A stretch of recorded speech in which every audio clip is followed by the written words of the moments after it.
Hi, I'm Ethan Wong, and today I'm here talking to Artemisio Romero y Carver. Hi, I'm Artemisio Romero y Carver. I'm a poet, activist, and a grassroots organizer from All right, Santa Fe, Mexico. we'll get straight into the questions then. So one question I ask everyone in varying forms is, when did you first fall in love with poetry? And more specifically, why did you decide to start writing it as opposed to just reading it or enjoying it? Hmm. I think for me, the process actually went from like I decided to write it before I decided to perform it. 'Cause writing, there's no expectation of vulnerability. I mean, there is, you got to be vulnerable with a page, but you don't have to really take on the risk of sharing it necessarily. You can write something, you can keep it hidden away for years, and decades or centuries. But I was I want to say a sophomore in high school, and I never considered myself a poet. I didn't even really understand that was like a role a person could have in society. Um, but I attended this poetry class because it was a double credit and it was like a dual credit with college. And so I was like, you know what? This is morning. It's poetry. It'll help me like pay less in student loans. Let's do it. Not really conceptualizing that like I would want to become a poet or that I would even like have a use for the skills of poetry. Um, but in that class, I ended up, yeah, when I was a kid, I used to write and freestyle a lot with my friends, because we were just like kids and we were obsessed with like a variety of different like rap artists. Um, and that was like a big way that we bonded, was over like memorizing lyrics and freestyling at each other's houses. And so I would do that sometimes still in my notebook. But I was taking a poetry class and I was writing down these words, and those things were two entirely separate things. Those weren't to me connected at all until the teacher of this class, a woman named Georgia, identified what I was writing down as poetry to me and gave me the opportunity to speak um, at an open house.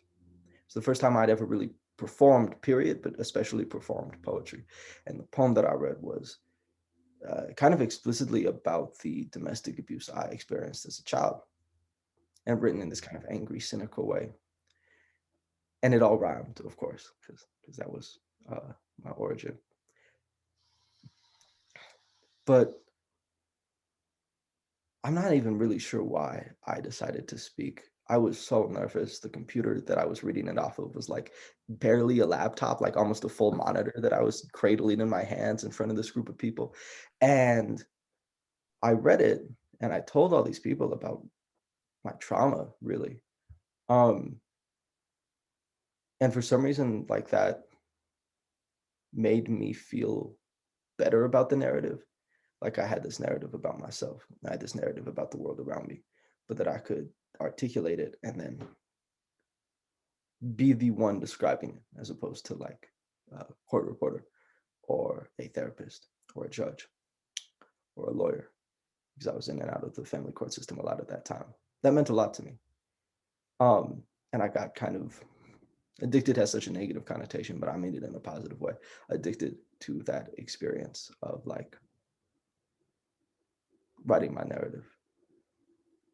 Yeah, I mean, I think that makes a lot of sense, especially with the way that poetry functions as a medium. It's just really conducive to writing out a lot of emotions, writing out how you feel inside, and just expressing all of that, whether you share it or not. And so I kind of want to follow up on that.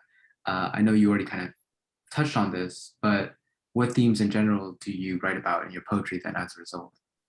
Yeah. Well, when I first started writing, I was doing a very Western approach to poetry, right? Um, in the sense that I was like real into the individual experience part of it. So it was my traumas and my love life. That was kind of my full range of content. It was love poems and it was trauma poems. Um, and sometimes the trauma poems, because of my heritage, would have a racial undertone. And I got rewarded for that more than the love poems. Um, People liked that, even just poverty. I'm in a city with like a large kind of elderly white population, and I got a lot of opportunities to read poetry because that population really kind of liked hearing it. I would talk about trauma. I would talk about it in a vulnerable way, which I guess is antithetical to the stereotype they have of like the hardened Chicano male. Not that I'm a male, but I was presenting at that point. And so I became very rewarded for what I term poverty porn poetry. I don't know if you ever heard of poverty porn photography. Uh, I'm not familiar with the term, but I think I know what you're referring to. Yeah, it's like those photos that they'll show for fundraisers around like Oh yeah. third world countries, or even there's a genre of like photography of Appalachian people or Appalachian people. Apologies to anyone of that background if I'm mispronouncing it. And they'll show these photographs of these like poor white people in a way that is generally exploitative, because the point isn't really like we should be providing better public services to these communities. The point is like, look at how strange and not mainstream and underserved they are.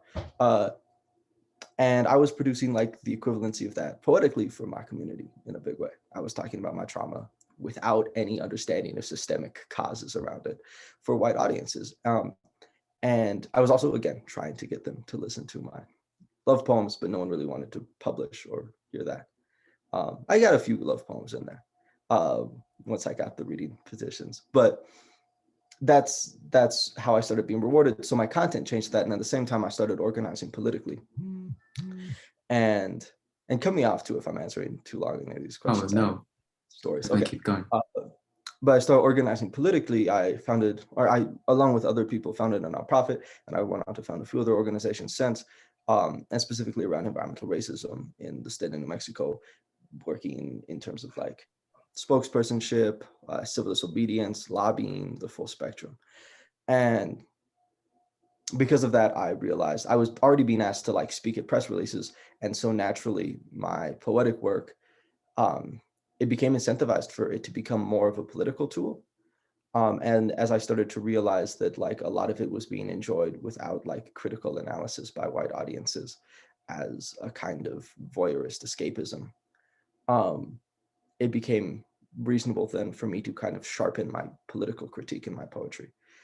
So that it couldn't be digested as easily by people who like should be analyzing why exactly this child's pain is so delectable to me. And so I ended up making this just like kind of purely political poetry. Like people talk about political art, and I think that almost all political art is art, or almost all art is art. And if you're like producing art as especially a like non-European person, but even just as someone making authentic emotional communication, you're producing political art. But that said, I was producing like capital P political art, like art that was essentially, these essays, and some of it's good, I think, I hope. But my poetry became more of a tool then, because I was trying to resist something. And then I couldn't write poetry anymore, because eventually I just started writing like legislative committee statements, and the poetry couldn't be anything more than that. And then last night, I wrote another piece, which is the piece I'll share at the end. And I think starting to get back to something that's for myself and for my community in an earnest way. Yeah, I think I resonate with a lot of what you said. I think there's definitely kind of a feeling or there's a burden almost on people. If you have a certain kind of identity or you have a certain kind of intersectionality, there is a sort of pressure that says that in order for your work to be fully appreciated, or in order for your work to stand out as unique or some kind of way, you need to have written about your identity and your intersectionality as some kind of way to present to everyone else, to be like, here is all these aspects of my identity to provide for everyone else. And I think that that can be good in some aspects, but I definitely think there's an aspect of it which you touched on, which is like, it's just the way of showing people, oh yeah, this is just kind of an exoticism for people to look at and kind of glamorize in some aspects. Yeah, and even the consumption of that becomes like part of a relief of guilt. I work politically. I also work as a narrative trainer, as like a volunteer narrative trainer for the Sunrise Movement. That's a like youth environmental movement. And a lot of the narrative advice that we give, and the way that I was trained to train narrative and also to do narrative just being public speaking that's about me as a story or about us as a story. You have to start with usually some aspect of challenge. And they say challenge in large part that that usually means trauma. And I think that's true in a lot of poetry too. because it's not just, yeah, you have to talk about your intersections, but they're also much more kind of interested in my experience, audiences are much more interested in an uncritical uh, perspective on your pain, and that you have to kind of start, like, in order to be legitimately making works of art as a person of color, you have to start with kind of the associated traumas and prove those, at least at the beginning of your poetic career. The first poem I ever got published was Wetback. Was a poem called Wetback, and it took, years, I think, before I could get a love poem out there. And I say all that just, I think that, like, that's that creation of trauma, and even you can start to do it critically. I started writing these kind of critical pieces, but because I was producing art about my community that wasn't for my community, there was very little celebration. There was very little, like, pride. It was kind of all just defined by the state violence, that identity. Yeah. I just wanted to ask, you mentioned the other mediums you work in, whether that's legislative or that's other forms of art, I assume. What have those other mediums contributed, do you think, either to your poetry or just in general, how do they contribute to each other? Sometimes there's things I don't want to describe verbally. So I paint, that's a piece behind there. And then I also do performance work. You can see that little, like, I'm sorry, it's terrible lighting, but you can see that, like, little desk. I don't know if you can see it sealed. Yeah, it was just some pieces of wood I drilled together to make, like, a fake little presidential sealed desk. Because I do performance work and I play these different characters. My most recent character was Arthur Graves, who's a politician. www.graves2020.org. But that work, that was my little self promo. The visual art, on one part, it's just a lot easier for me to commodify. I can sell my art and feel okay about it in a way that I can with poetry. But also, I think that, like, typically I have to be producing art before I have to be producing visual art before I start producing poetry. Very rarely does, like, poetry precede visual art, because for me, the visual art, because it's just a collection of images and light and form, it helps me process, like, a literal, like, sensory experience. And then the poetry for me is about, like, giving meaning to that sensory experience, or that memory, or that knowledge. But I can't do that until I process it. And otherwise, then I try to write poetry and it's all very, like, too early. Yeah, I definitely. I think a lot of my poetry is based on visuals, just describing visuals or thinking about visuals or whatever. So I'll have the picture in my mind, but usually the picture in my mind derives from something that I've seen in real life, or something I've seen on my phone or anything, and then I build from that, right? So in a lot of ways, I definitely also build off visuals and that kind of sensory experience to start even writing. Yeah, no, I get you. I do the same thing. You gotta start with it. I'll be writing a poem, and if I'm, like, 3 lines in and I haven't described something visually, I'm like, no, this is just an essay. I've gotta add something. Yeah. I mean, I wanted to just actually, because I'm interested, I wanted to ask you a little more about what kinds of activism you are involved in. Like, just describe a little bit about one or two of those if you have the time. No, totally. A couple years ago, 3 years ago, I think so.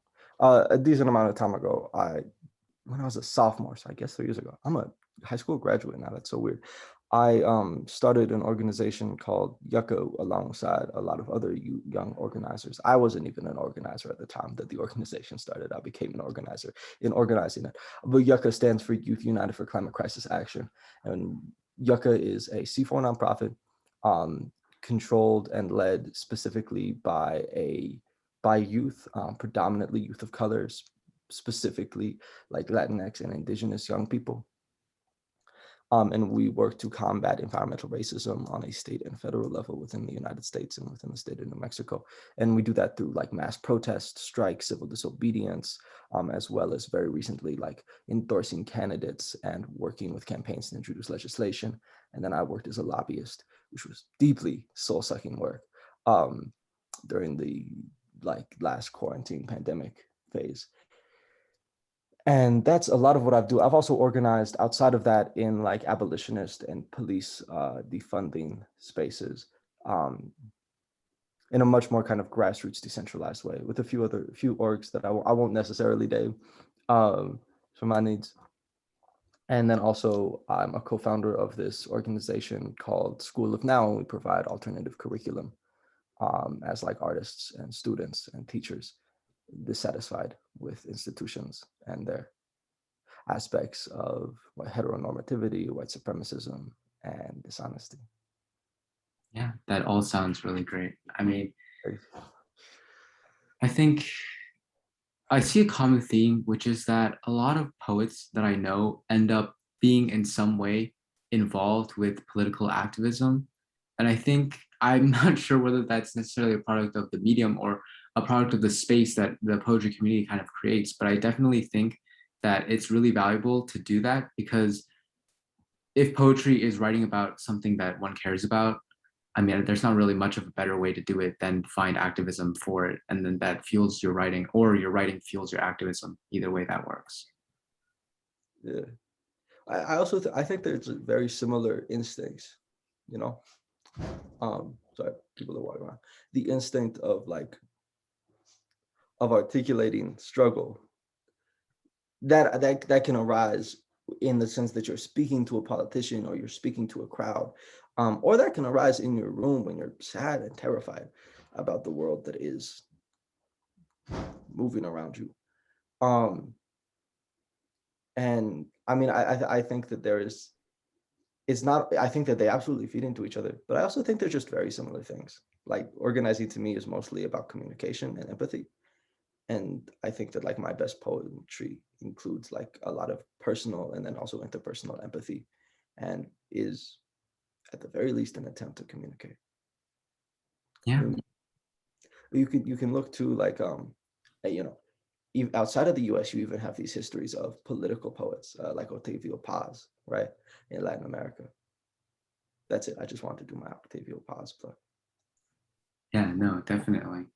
I think there's a lot about all of that kind of, I especially think your point about like the feeling that emerges, that definitely makes a lot of sense, because it really is pretty like that urge, you have to do something about it. When it's like an emotion welling up, you're like, I have to do something about it. I have to write. But then I guess when it comes to activism, it's like I have to do something about this issue. I'll like write, I'll build up, I'll organize, I'll do all these grassroots movements towards it. Yeah. Right, all the best poetry experiences I've had have existed in community, and all the best organizing experiences I've had. Like I organize in part just because like I can't be alone in processing the trauma of white supremacism and ecological collapse. Like like I need other people. And so it's like group therapy, but we also like it's like a support group, but like a support group with like political goals. Um and so I require that. And poetry on a certain level, like for me is all about the performance. It's all about like reading it and sharing it. Um And so those both, for me, are kind of just attempts to find community in a hyper individualized world. Yeah, makes a lot of sense. So if you're ready, you can read your poem now. Yeah, let's do it. It's gonna be a short one, and it's very oh my, it's very rough. I wrote it last night. I had the chance to hear some of my peers, some of my friends read some poetry, and it got me to the point where I could like write poetry in a kind of challengingly earnest way again. So thank you for giving me the chance to read it. Again, apologies if I take a second to repeat a word. I do not have it memorized. I don't even have it like in a straightforward layout, but here we go.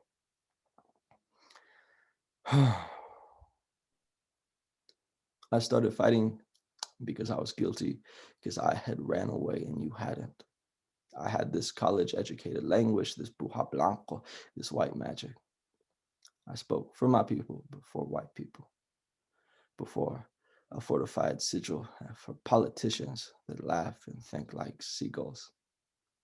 I loved two women in the same 3 years I loved the movement. But I didn't understand their love because it didn't eat me, which seemed useless. They didn't eat me like mom, like the old neighborhood, like I needed. I was an activist, then a spokesperson, then a lobbyist, all the while untreated. But I still threw my life against the government. I threw my body before a gun. I threw up cliche wisdom and I never won, not one time. But I ran this shit like a stop sign. So I crashed and ran away until I heard my friend's poems a week before I leave Santa Fe.